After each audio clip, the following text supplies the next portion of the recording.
नमस्कार बच्चों। कक्षा 5 के सभी विद्यार्थियों को मेरा नमस्कार। बच्चों, इससे पहले हमने हिंदी पाठ्य पुस्तक के 3 अध्याय पूरे कर लिए। आज हम हिंदी व्याकरण का प्रथम अध्याय संज्ञा पढ़ेंगे। संज्ञा इससे पहले हमने सभी कक्षाओं में पढ़ी है। सभी कक्षाओं में इसकी परिभाषा हमने नाम वाले शब्दों से सीखी। अब आपको 5th क्लास में कुछ इस तरह से सिखाई जाएगी। संज्ञा किसे कहते हैं? संज्ञा किसी वस्तु, व्यक्ति, स्थान, भाव आदि के नाम को संज्ञा कहा जाता है। संज्ञा के मुख्य रूप से 3 भेद होते हैं: व्यक्तिवाचक, जातिवाचक और भाववाचक। व्यक्तिवाचक संज्ञा क्या होती है? किसी विशेष व्यक्ति, विशेष वस्तु, विशेष स्थान का भाव का नाम व्यक्त करने वाले का बोध कराने वाले को व्यक्तिवाचक संज्ञा कहा जाता है, जैसे राकेश, राधा, उदयपुर, हिमालय इत्यादि। जातिवाचक संज्ञा, जिस संज्ञा शब्द में किसी विशेष जाति या सभी जातियों, प्राणियों के बारे में, समूह के बारे में बताया जाए, वो जातिवाचक संज्ञा कहलाती है। भाववाचक संज्ञा, जिस शब्द से किसी प्राणी के या पदार्थ के भाव या गुण का बोध हो, उसे भाववाचक संज्ञा कहा जाता है। वैसे तो इसके अतिरिक्त एक समूहवाचक संज्ञा भी होती है, परंतु आपकी पुस्तक में नहीं दी गई है। समूहवाचक संज्ञा भी किसी समूह या दल का बोध कराने वाले शब्दों को समूहवाचक संज्ञा कहा जाता है। बच्चों, इसके बाद में आपके इसी पेज नंबर 6 पर अभ्यास कार्य दिए गए हैं। ये अभ्यास कार्य संज्ञा किसे कहते हैं, उदाहरण सहित लिखिए। तो संज्ञा की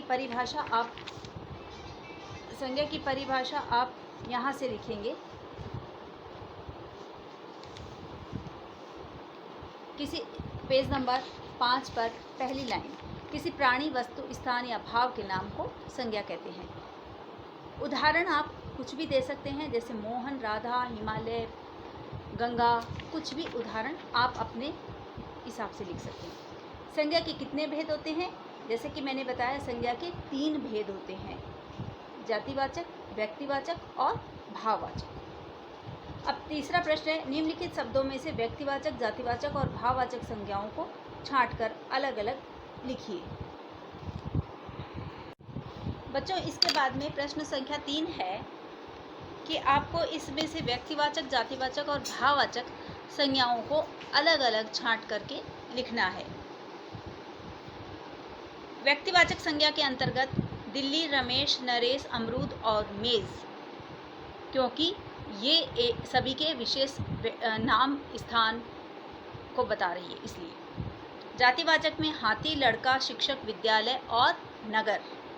भाववाचक में मिठास, बचपन, खुशी।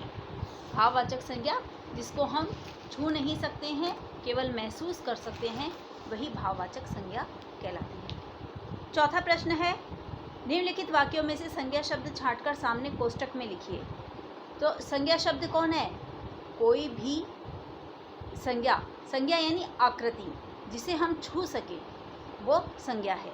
यहाँ पर शेर, सूर्य, हालांकि सूर्य को हम छू नहीं सकते, लेकिन वो एक संज्ञा है, क्योंकि वो एक जीवित है और वो दिन रात हमें दिखती है, हम उसे देख सकते हैं, महसूस कर सकते हैं, इसलिए वो एक संज्ञा है। गन्ने, राजवीर, क्रोध, यहाँ पर इसमें भाववाचक संज्ञा ही है, दोनों में अशांति और क्रोध आप दोनों को ही लिख सकते हैं। प्रश्न संख्या 5, निम्न में से जातिवाचक तथा व्यक्तिवाचक संज्ञाएं छांटनी है।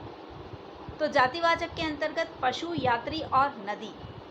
राम, महेश, उदयपुर ये व्यक्तिवाचक के उदाहरण होंगे।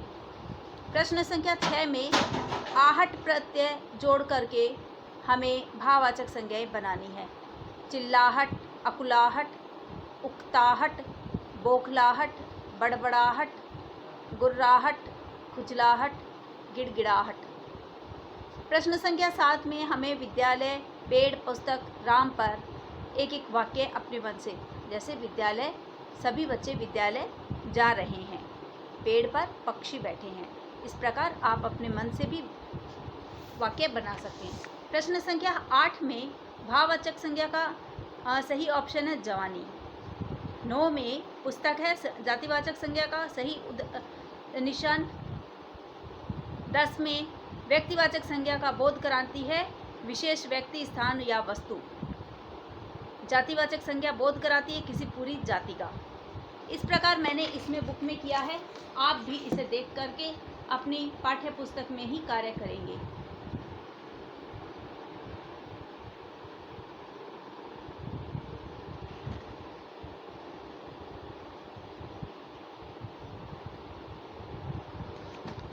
इसके बाद बच्चों प्रश्न संख्या 1 और 2 आपको अपनी उत्तर पुस्तिका में करना है। धन्यवाद।